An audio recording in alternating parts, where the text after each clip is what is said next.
So, dann, was wir nämlich jetzt machen, ist, wir sind ja hier auch zum Ausprobieren, schaut es ja ganz einfach aus, oder? Oder?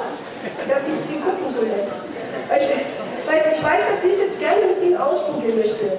Sie werden jetzt mal ein paar Stunden, ja? Ja, super, freut mich. Wie sind alle?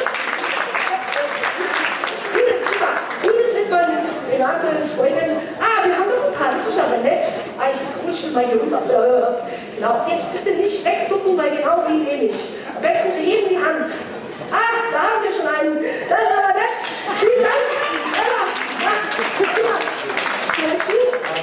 Max, ja? Ich habe ganz gut. Ja.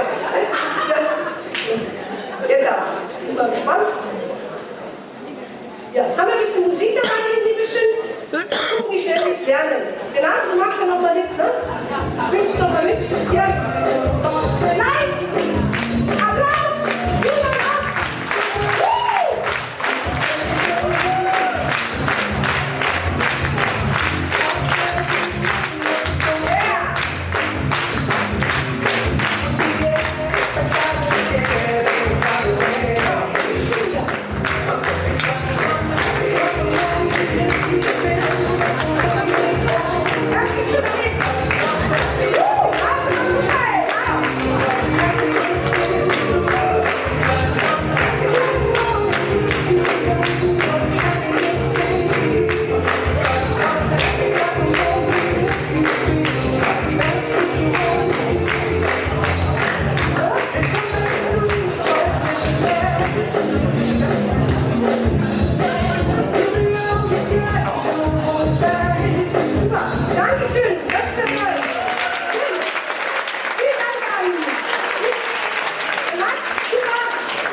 Schwingt schon mal.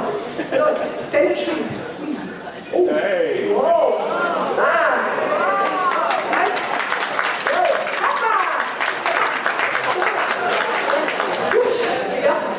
Da ist Kelly noch, die kann sie auch noch. Ja, super. Renate, vielen lieben Dank. Kannst du natürlich viel besser als ich auch.